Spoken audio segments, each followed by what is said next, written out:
Chân ni dây man ngal lo sa du na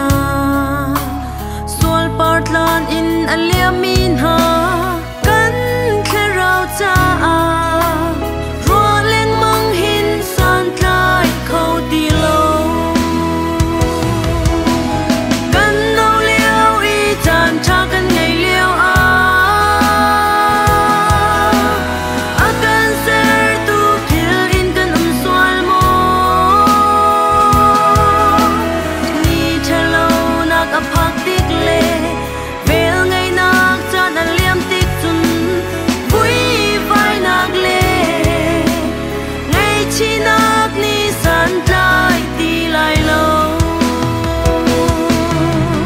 kan cha tu hi pe chian sang fa nak le